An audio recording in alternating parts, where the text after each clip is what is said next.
where was this? Where was this the entire season of Blue Lock Season 2? Like, we finally have a scene and an episode that isn't just full-blown CGI ball moving around still frames of characters paneling to the left or the right or down or up. We actually have movement going on within an episode of Blue Lock, and everybody is currently talking about this. I mean, looking at this post alone, you can see the reaction to this is definitely going viral. 25 million views on this post, 125k likes. It's very clear a lot of people are talking about Blue Lock Season 2, especially this episode, and one of the big reasons why people are talking about it is because, obviously, this scene looks absolutely fantastic, and it shows if Blue Lock was given enough time and enough time to really breathe and animate properly, it could look like this most likely every single episode. But sadly, before this episode, most of Season 2 has just been, let's be blunt, ass. It has not been good at all. And I'm going to be honest with you, I dropped the show. Like, I stopped watching it. I legitimately had to stop watching Blue Lock because it's like, it was getting so bad, it was painful. It was super, super painful. And I'm not trying to judge its story, because the story is enjoyable. But just, like, looking at the art animation of Season 2, it was reaching, like, 7 Deadly Sins level. Like, the 7 Deadly Steel frames, so to speak. It was not good by any means. So, when I take a hard look at this scene, and I just see how crazy it looks, do I feel regret that I dropped the show? No. I do not. However, I will say that I will give credit where credit is due, and this is a very excellent scene, a very excellent goal achieved, and it legitimately shows what this show could have been capable of if given enough time. And this goes back into the whole thing I talked about yesterday with production meltdowns, delays, hiatuses, yada yada yada. You get the point. This just shows that these animation studios and these head honchos, these CEOs, they really need to do a better job of managing their products, because it's like, it's very clear if you give a good product, like, I mean, look at the viralness of this alone. Obviously, people are going to talk about it. People are going to want to watch it. People are going to share it with their friends and say, hey, you should watch this. But when you make absolutely, like, crap and a dumpster fire, like, just straight up slop, people are going to talk about it at first and probably diss it and make fun of it, but then people's interest will just wane and they won't care anymore. And that's basically kind of what happened to me. And so taking a hard look at just, like, this alone of Blue Lock, I'm just like, yeah, this just really paints all the negatives that people have been screaming for all this season, myself included, in a bigger picture. It's just like, why couldn't we have gotten this? I mean, I want to be blunt with you.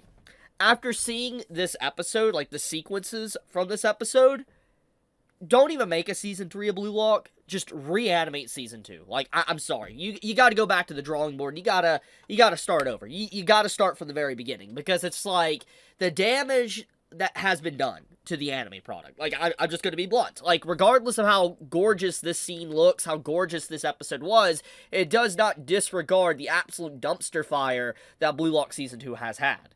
And so, I do think that if they legitimately want to, like, capture more of an audience and more people to stick around, they definitely should, if they have to with BD DVDs, they should definitely reanimate Season 2. I'm just gonna keep it blunt. It is not good, and everybody can agree with that. I don't think there's really anyone arguing with that notion whatsoever. But one thing I want to talk about is just the tongue being out here with the main character. I think that this is a very big detail that needs to be talked about, because I saw a few people, you know, talking about this and saying that, one, like, you know, soccer's never this serious, and, you know, I agree, like, you know, it's just people taking this so serious, it's like, dude, why is he looking like a freaking zombie, like he's been bit by, like, the zombie virus, like he's a patient zero of it, because it's like, what's going on with his tongue, what's going on with his eyes, it's just like, why? Well, obviously, it's an added effect to add, like, an edgy layer to Blue Lock, obviously, but on top of that as well, apparently, according to some post, it's actually normal for athletes to do something like this. Now, we gotta talk about this panel real quick. The athletes' tongues being out. And obviously, at first glance, it looks like it's being nothing but edgy, what I just showed you.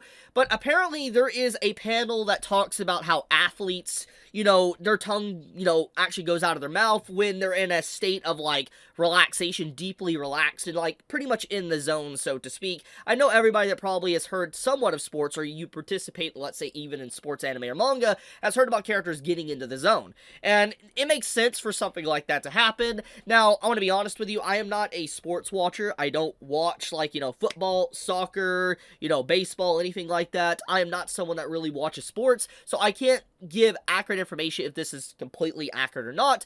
However, someone did do a little thing here, and they did comment saying this is cap, which, a lot of people are probably going to say, but then apparently there is actually pictures of athletes doing this. Athletes where they're in the zone and doing something crazy, and their tongue literally comes out of their mouth. Now, once again, you even see another example, like Michael Jordan, for instance, he's doing it here too. Now, once again, this could just be a very weird or a rare case, but most likely there is credibility to what this manga panel is doing. However, I do think that the scene in Blue Lock, for instance, the main character's tongue being out and looking like this, like he's like a freaking zombie, I think in general is more of an exaggeration of a potential, like, athlete having their tongue out, getting deeply relaxed or whatever, and in the zone.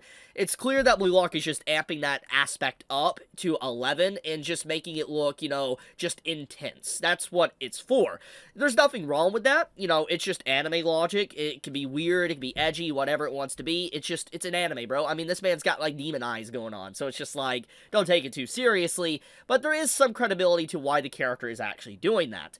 But anyways, besides all of this, I am glad to see some positivity around Blue Lock Season 2, but I feel like it's too little too late, honestly, to really spin the ship around, because, like, if they dive into Season 3, let's be honest here, is it going to be any better than Season 2? Is it? I mean, yes, this is a good episode. I'm not putting it down. Obviously, I'm singing a lot of praises to it in this video, but a lot of people is going to have to watch a lot of crap to get to this scene, just for Season 2 alone, and then Season 3 could also just be the same exact mess once again, with a few little moments sprinkled in that are just like, wow, that's incredible. Something like that could actually happen. So, yeah, overall, I'm just going to say, I'm happy for Blue Lock, but start from the drawing board, start from the beginning, reanimate Season 2. Don't go to Season 3, because, like, yeah.